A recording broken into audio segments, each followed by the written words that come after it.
¿Qué tal? Hola, buenos días.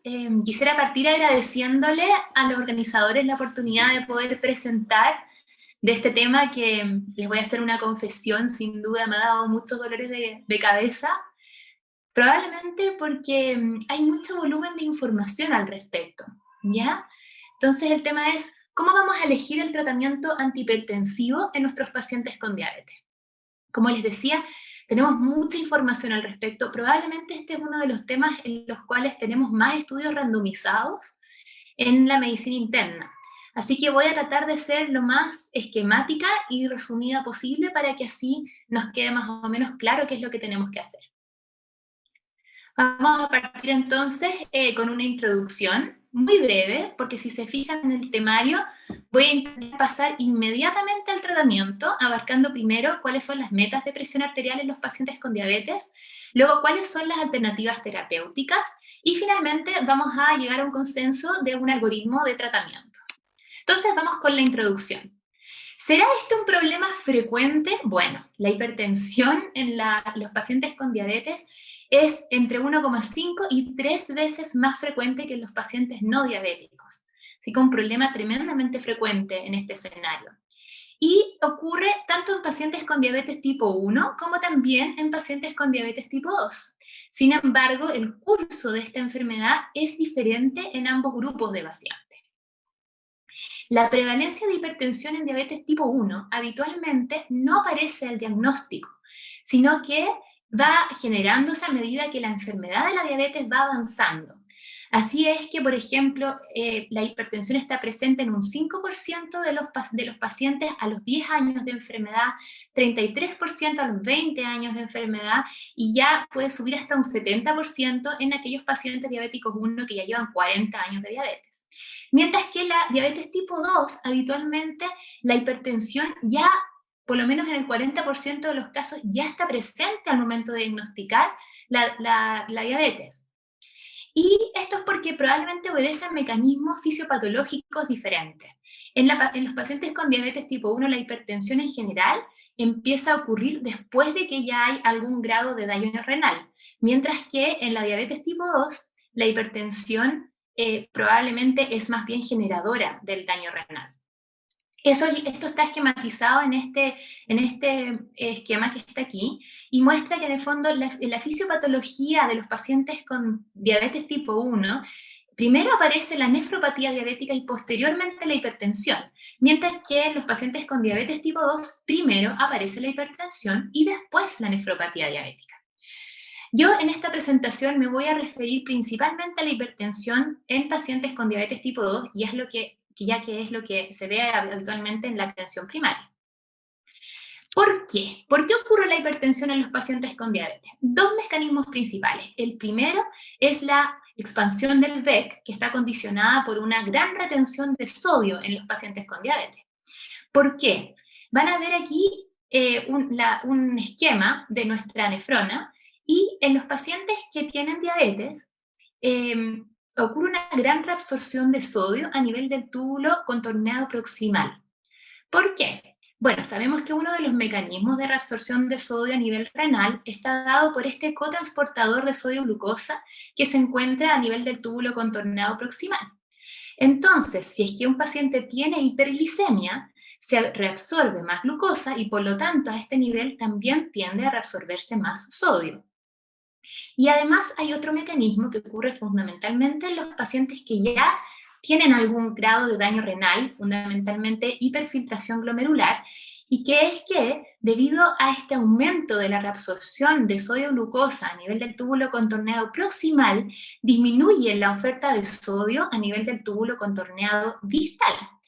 Y por lo tanto, esto lleva a una vasodilatación de la arteriola aferente, aumenta la hiperfiltración, por lo tanto, más oferta de sodio y de glucosa a nivel del túbulo contorneado proximal, más reabsorción de glucosa y más reabsorción de sodio. El segundo mecanismo es un aumento de la rigidez vascular, y esto probablemente en grados iniciales de la enfermedad está dado por un aumento de la glicosilación de las proteínas a este nivel, que genera rigidez en los vasos sanguíneos, y posteriormente, a medida que va avanzando la enfermedad, esta rigidez está más bien dada por la enfermedad aterosclerótica. Esto condiciona grandes elevaciones de la presión arterial sistólica. Y por eso es que muchas veces en los pacientes, especialmente en aquellos pacientes diabéticos, añosos, lo que vemos es una gran elevación de la presión sistólica sin una gran elevación de la diastólica. Entonces ocurre una gran gradiente diferencial de presión que muchas veces nos dificulta aún más el tratamiento, porque tratamos de tratar la sistólica, pero la diastólica nos va a tender a bajar también y con ello todos los problemas que esto conlleva. Entonces, ¿cuál es el beneficio? Y acá es donde hay múltiples estudios que no voy a resumir, pero sabemos que el beneficio de tratar la hipertensión en pacientes con diabetes es múltiple y además es categórico en todos los estudios randomizados que lo han abordado. Y aquí les puse resumen de algunos de los estudios, algunos más antiguos, como el UKPDS, el Advance, el HOT, y probablemente también muchos de los metaanálisis de estos mismos estudios primarios. Entre los beneficios destacan una disminución de la enfermedad macrovascular, que está dada por una disminución en los eventos cardiovasculares, mortalidad cardiovascular incluso, y en el desglose de cada uno de los eventos, y también una disminución importante en la enfermedad microvascular, nefropatía y retinopatía diabética. Muy bien, entonces luego de esta introducción vamos a pasar a hablar sobre las metas de presión arterial. Entonces, ¿cuál es la meta? Y aquí voy a hablar exclusivamente de las metas en relación a la forma más habitual en la cual nosotros controlamos la presión arterial de nuestros pacientes, que es la toma en la consulta de la presión. No voy a hablar del monitoreo ambulatorio y no voy a hablar de la toma personalizada de presión arterial de los pacientes en sus casas tampoco, porque son recursos que están bastante menos disponibles, sobre todo a nivel de atención primaria. Entonces, la verdad es que en cuanto a la meta, esto ha sido absolutamente oscilante, por eso es que les pongo este péndulo, y voy a tratar de contarles cómo ha ido cambiando esto en el tiempo, con esta línea del tiempo que construí acá. A principios del año 2000, 2003, 2007 más o menos, salió este estudio famoso, estas más bien recomendaciones del JNCD7, en los cuales se decía que ojalá la presión arterial tenía que estar menor a 130,80. Ahora, esto estaba basado fundamentalmente en estudios epidemiológicos, o sea, cuál era la presión arterial en la mayoría de las personas sanas, y se llegó incluso a decir que mientras más baja la presión, mejor. Ahora, esto tuvo un quiebre entre el año 2007 y el 2010, especialmente el año 2010, cuando salió publicado los resultados de este estudio ACCORD, que les voy a mostrar a continuación. El estudio ACCORD lo debemos conocer porque es un estudio como emblemático en la diabetología y que en el fondo son 3 estudios en uno. Un estudio randomizado en el cual se hicieron 2 grupos de pacientes, algunos manejados con control intensivo y otros con control estándar, pero de 3 parámetros: control intensivo de presión versus estándar de glicemia y además de lípidos. Es un estudio con 4.773 pacientes randomizados y que en su rama de presión, el control intensivo fue llevado a una sistólica menor a 120, claro, en el control intensivo menor a 120 y menor a 140 en el control estándar de presión, y se le hizo seguimiento a estos pacientes con un outcome primario que abarcaba muerte cardiovascular, infarto y accidente cerebrovascular no fatal. ¿Y qué fue lo que se concluyó en este estudio? Si ustedes se fijan, fue un estudio en el cual realmente las metas de presión arterial fueron diferentes en ambos grupos, en el manejo estándar versus en el intensivo. En el estándar mayor a 130, en el intensivo bastante pegado a los 120. De hecho, en el manejo intensivo, la cantidad de medicamentos indicados habitualmente eran más de 3 fármacos, mientras que en el estándar eran más bien 2 fármacos. Y estos fueron los resultados. Para el outcome primario que les mencioné de mortalidad cardiovascular, infarto y accidente cerebrovascular no fatal, no hubo ninguna diferencia entre aquellos randomizados al tratamiento intensivo versus el estandarizado de presión arterial. Tampoco lo hubo en infarto no fatal, ni tampoco en muerte de causa cardiovascular. En la única rama o outcome secundario en el cual hubo algún beneficio fue en el de accidente cerebrovascular. Y lo que sí se vio es que en aquellos pacientes randomizados a la terapia intensiva hubo una mayor frecuencia de efectos adversos, dentro de ellos los más principales: desarrollo de hipercalemia, hipotensión ortostática. Por lo tanto, después de este estudio se dijo, ok, pareciera ser que no es mientras más baja la presión mejor, sino que más bien la nueva recomendación va a ser intentar llegar a presiones de menores a 140,90. Eso fue lo que salió en la guía del JNS8 en el 2014. Pero luego de eso, también ocurrieron nuevos estudios. Dentro de ellos, el más importante es el estudio SPRINT, que salió publicado en el año 2015, que llevó nuevamente a cambiar nuestra meta de presión arterial. Así que este estudio se los voy a mostrar ahora. Lo interesante es que este estudio incluyó a pacientes de alto riesgo cardiovascular, pero no diabéticos. De hecho, la diabetes es un criterio de exclusión. Y se compararon las presiones de 140 versus 120. Y de hecho, la presión arterial sistólica lograda estuvo bastante cercana a la meta, en promedio 136 para el manejo estándar, versus 121 para el manejo más intensivo de presión arterial. Si ustedes ven el outcome primario, bastante similar al del estudio ACORD, pero incluyó también otros síndromes coronarios agudos y insuficiencia cardíaca también. Y acá pueden ver el resultado. El estudio mostró que para el outcome primario hubo un claro beneficio en aquellos randomizados a la terapia intensiva versus aquellos con la terapia estándar. Y de hecho, en el desglose de cada uno de estos outcomes, vemos que la principal diferencia se vio también dentro de otros en incluso mortalidad cardiovascular. Así que después de este estudio volvieron a cambiar las metas. De hecho, cambiaron los criterios diagnósticos en los Holter de presión arterial de cuando hablábamos de hipertensión arterial y se volvió al 130/80. Y hoy las últimas guías, tanto las guías americanas como europeas, tienden más bien a hablar de metas individualizadas, intentando llegar a una meta de 130/80 en la mayoría de los pacientes en los cuales esto sea tolerado. Y esto es lo que les resumo acá. ¿Cuál es la meta según las diferentes guías? En la primera columna se ve la meta en pacientes, las guías americanas, que dice 130/80, las europeas también 130/80, las guías americanas de la Sociedad Americana de Diabetología dice 130/80, pero en aquellos que tienen un riesgo cardiovascular mayor al 10% a 10 años, en los cuales caben varios de nuestros pacientes con diabetes, también podría ser 140/90 en aquellos con un menor riesgo cardiovascular. Y las guías de MinSal son más bien difusas. En general, dicen intentar normalizar la presión arterial, hablan de presiones sistólicas menores a 140 y diastólicas especialmente hace énfasis en pacientes adultos mayores, no menores a 70 y idealmente menores a 85, no menores a 70, idealmente menores a 85. Pero siempre se hace énfasis en que para poder ver cuál es la meta, es importante considerar los efectos adversos. Por lo tanto, en resumen a esto yo diría menor a 130/80, siempre y cuando esto pueda ser bien tolerado. Veamos cuáles son nuestras alternativas terapéuticas. Partiendo con las alternativas no farmacológicas. En general, estos pacientes no son solamente hipertensos y diabéticos, sino que muchas veces tienen otras comorbilidades, lípidos, obesidad. Por lo tanto, siempre el enfoque no farmacológico debe ir dirigido de forma individualizada a tratar cada una de estas comorbilidades en solo un plan, ¿cierto? Esto se debe indicar a todos los pacientes y probablemente las medidas más efectivas son la restricción del sodio y la baja de peso.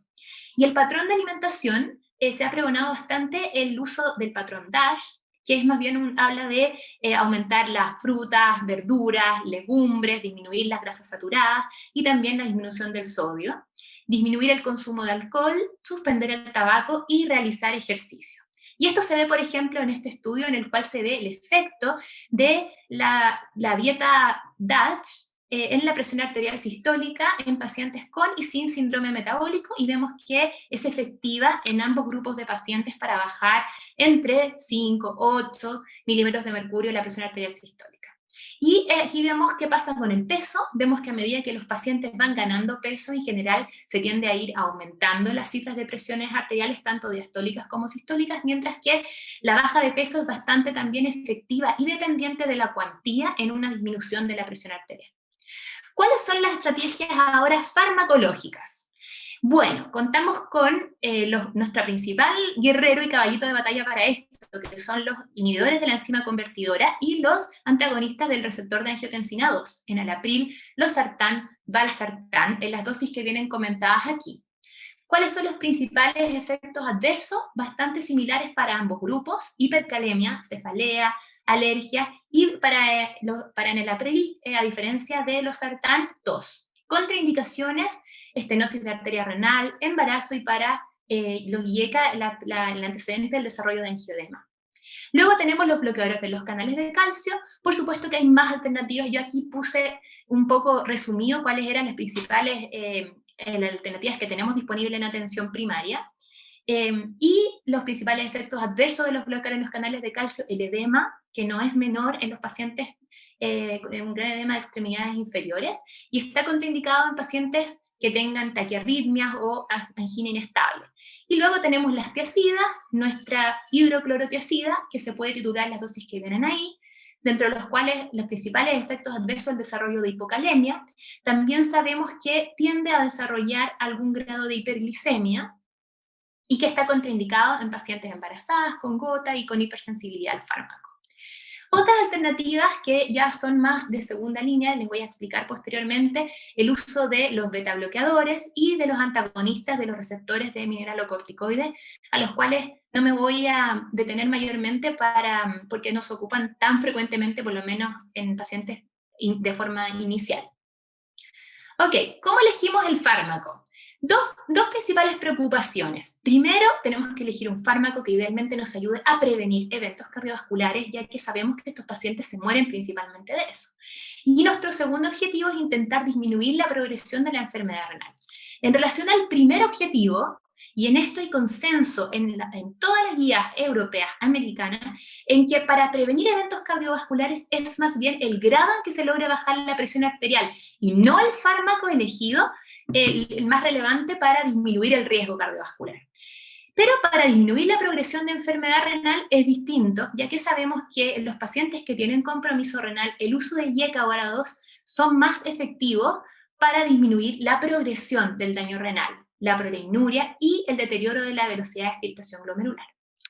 Y en relación a esto les muestro, este es uno de los dos mayores estudios en los cuales se evaluó la progresión de la nefropatía en pacientes con diabetes e hipertensión, y en los cuales se comparó el efecto de un IECA, que es, un inhibidor de un ARA2 versus un bloqueador de los canales de calcio, que fue amlodipino. Entonces, si ustedes se fijan acá, cómo fue la velocidad de deterioro o cambios en la velocidad de filtración glomerular comparando el uso de amlodipino versus irbesartán, el deterioro de la velocidad de filtración glomerular fue menor en aquellos pacientes que ocuparon el ARA2 versus el que ocuparon los bloqueadores en los canales de calcio. Por lo tanto, ¿cómo tenemos que elegir el fármaco en aquellos pacientes en los cuales hay algún grado de compromiso renal, ya sea microalbuminuria, macroalbuminuria, disminución de la velocidad de filtración glomerular, con diabetes debemos iniciar IECA o ARA2? Y si bien esto no es tan generalizable, dado que no hay demostrada una eficacia superior de ninguno otro de los grupos de fármacos, y a que sí sabemos que debemos buscar una estrategia lo más simplificada posible para manejar a estos pacientes, es más sencillo y efectivo simplemente incluir en el algoritmo que el fármaco de elección para cualquier paciente con diabetes, con hipertensión, debe ser un IECA o un ARA2. ¿Qué pasa ahora después? Una vez que ya tenemos instalado nuestro primer fármaco, ¿cuál será el segundo? Y ahí tenemos la duda clásica de agregamos un bloqueador de los canales de calcio o mejor un diurético. Y esa pregunta la responde este estudio, en el cual se comparó una combinación de un IECA más amlodipino versus un IECA más hidroclorotiazida. Y se comparó un outcome primario en el cual el uso, que fue cardiovascular, en el cual el uso del IECA más el bloqueador en los canales de calcio hubo menor desarrollo de este outcome primario, como les decía, era infarto no fatal, accidente cerebrovascular no fatal, mortalidad cardiovascular. Por lo tanto, el segundo fármaco de elección en nuestros pacientes con diabetes debe ser un bloqueador en los canales de calcio. Y nos quedaría entonces como tercer fármaco las tiacidas, y el uso de beta-bloqueadores y de fármacos diuréticos de ASA no son de primera línea en pacientes con diabetes. De hecho, parecieran tener un poco más de riesgo qué beneficios, por lo menos en el escenario preciso en el cual estamos iniciando tratamiento. Pero sin duda existen algunas excepciones a esta regla, que son los pacientes que han tenido infarto agudo del miocardio, en lo cual debemos ocupar un beta bloqueador, en pacientes con insuficiencia cardíaca, en los cuales se ocupa de preferencia IECA hora 2, pero también están los antagonistas del receptor de mineralocorticoides, y también en los pacientes con insuficiencia renal, en los que muchas veces tenemos que ocupar diuréticos de ASA para el manejo de su ECA. Entonces, hasta ahora que hemos aprendido, la hipertensión es frecuente en los pacientes con diabetes, su tratamiento disminuye las complicaciones micro-macrovasculares, la meta de presión arterial en los pacientes con diabetes es menor a 130/80 con un asterisco, porque tenemos que estar atentos al desarrollo de los efectos adversos. El primer fármaco de elección debe ser un YK1 ARA2 y el segundo fármaco de elección es en general un bloqueador de los canales de calcio. Vamos entonces a hablar ahora sobre el algoritmo de tratamiento. ¿Qué llevamos hasta ahora? Cuando tenemos una presión arterial por sobre la meta, o sea, más de 130/80 en un paciente con diabetes, el tratamiento farmacológico parte junto con el tratamiento no farmacológico. Y como decíamos anteriormente, este tratamiento farmacológico debe incluir un YECA o un ARA2. ¿Okay? Ahora la gran duda es, ¿partimos con uno o con dos fármacos? Bueno, esto también es un tema grande y en el cual hay un poco de discordancia, porque, por ejemplo, en las guías americanas, que son las más probablemente difundidas actualmente, dicen que debiésemos iniciar dos fármacos siempre cuando la presión sistólica está 20 milímetros de mercurio sobre nuestra meta o la diastólica 10 sobre nuestra meta. ¿Okay? En el resto de la guía, y en las europeas fundamentalmente, y en las últimas del Ministerio de Salud, que les voy a mostrar posteriormente, se pregona más bien el uso de dos fármacos desde el inicio del tratamiento. Si es que no se llega al objetivo con un fármaco, debemos sumar un segundo, o bien, si ya estamos con dos, sumar un tercer fármaco. Y si es que no llegamos al objetivo con los tres fármacos, siempre volver a revisar la adherencia y eventualmente derivar para que se pueda hacer un estudio. Muchas veces tenemos que estudiar hipertensión secundaria y muchas veces también se agregan como fármaco, cuarto fármaco, un bloqueador de los receptores de mineralocorticoides. Quiero mostrarles este algoritmo de tratamiento de esta iniciativa que se llama HEARTS y en el cual ahora el MinSal también está promoviéndola en nuestro país, especialmente en algunos centros. HEARTS es una iniciativa de la Organización Mundial de Salud que busca fortalecer a la atención primaria en el desarrollo del tratamiento para algunas enfermedades, específicamente de enfermedades no transmisibles, como por ejemplo la hipertensión, y también está incluida la diabetes. ¿Ya? Esta campaña está auspiciada también por la Organización Panamericana de Salud y se ha implementado en algunos países siempre y cuando estén apoyados por el Ministerio de Salud que corresponde, y el Ministerio de Salud de nuestro país la está acogiendo y de hecho la está implementando en algunos centros de atención primaria. ¿Cuál es el objetivo? ¿Qué es lo que dice? Primero, debemos efectuar una correcta medición de presión arterial en nuestros pacientes hipertensos. Y para poder hacer eso, sin duda debemos contar con equipos validados y con protocolos establecidos. Segundo objetivo, tener una meta simplificada de presión arterial, idealmente que sea uniforme, ya que es muy difícil memorizar metas diferentes de presión arterial para los diferentes perfiles de pacientes.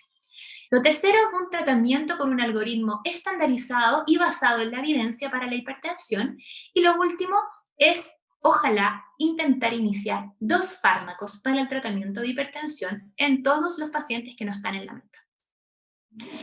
Respecto al primer punto, y siempre es bueno repasar, que es muy importante la forma en la cual medimos la presión arterial.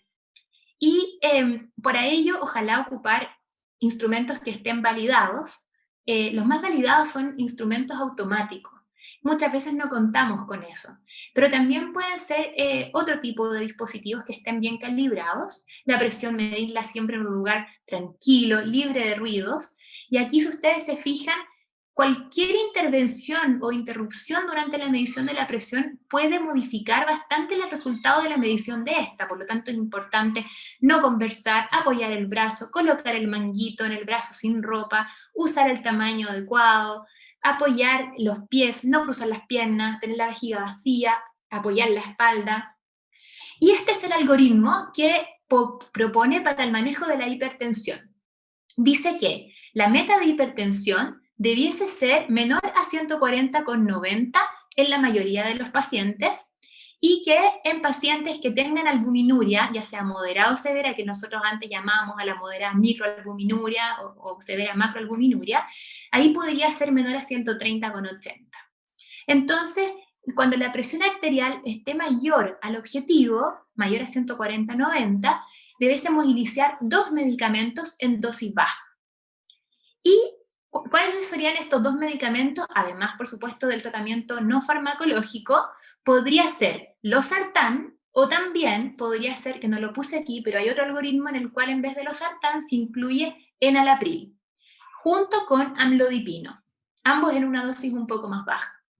Luego se controla esto a las 4 semanas, y si es que la presión sigue por sobre nuestro objetivo, agregamos, más bien el siguiente paso es duplicar la dosis de ambos hipertensivos. Esto es importante, ya que muchas veces nos pasa que en vez de agregar fármacos o duplicar la dosis de 2 fármacos, tendemos a titular la dosis de un mismo fármaco. Entonces, eso nos lleva a lograr el control de la presión de manera mucho más lenta, es mucho menos efectivo titular solamente de un fármaco, y aumenta de hecho el riesgo de efectos adversos. Por lo tanto, mejor ocupar 2 fármacos, y de hecho en el paso 2 titular la dosis de ambos fármacos de forma simultánea.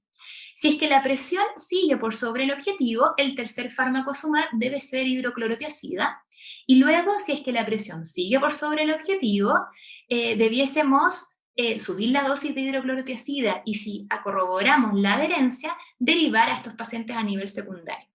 Yo estoy de acuerdo me gusta mucho este algoritmo, lo apoyo. Me parece idealmente que eso sí quedaría a criterio de cada uno, que ojalá la meta fuera más bien 130/80 para todos nuestros pacientes con diabetes. Y respecto al uso a los 2 fármacos, también apoyo que en la mayoría de los fármacos debiésemos partir, en la mayoría de los pacientes partir con 2 fármacos. Sin embargo, tenemos que tener especial atención en pacientes que tienen más riesgo de hacer efectos adversos, como en aquellos pacientes adultos mayores, y en aquellos en los cuales las cifras de presión arterial se encuentren más cercanas a la meta, probablemente más cercanas a la meta que yo digo de 130/80. ¿Cuáles son las dificultades? Bueno, sin duda, primero, las complicaciones del tratamiento antihipertensivo en sí, dentro de las cuales la más frecuente es la presencia de hipercalemia o el desarrollo de hipotensión ortostática. Y también tenemos el problema de la falta de recursos. Nos falta siempre tiempo para poder controlar de manera más frecuente a nuestros pacientes. Nos faltan también aparatos validados para la toma de presión arterial. Y en cuanto a los fármacos, puse un asterisco, porque la verdad es que, si bien no contamos con combinaciones de fármacos, que se ha visto que eso podría mejorar la adherencia, que en el fondo venga, por ejemplo, el YECA más el bloqueador de los canales de calcio en una sola pastilla. Sí, la verdad es que dentro del arsenal terapéutico que tenemos para el manejo de la hipertensión, contamos con fármacos bastante buenos, ¿ya? Pero, y esto es un poquito, a mi juicio, lo que pasa habitualmente es que tenemos al paciente, ¿cierto?, sentado con su médico tratante, y el doctor lo mira así como con cierto grado de desconfianza. Dice, ¿este paciente será realmente adherente a las indicaciones que yo estoy entregando? Porque, bueno, tampoco voy a extenderme en esto, pero la adherencia es un tema gigante, no solamente para el manejo de la hipertensión, también para el control metabólico en este grupo de pacientes, y por lo tanto, siempre es importante tratar de abarcar el tema de la adherencia, eso probablemente con un manejo de un equipo multidisciplinario, viendo cómo podemos optimizarla, incorporando idealmente profesionales diferentes, como por ejemplo aquellos que se dedican a salud mental, para ver si un paciente tiene algo que esté impidiendo adherir al tratamiento, etc. Y a nivel del médico, también tenemos un gran problema, y que es la inercia terapéutica.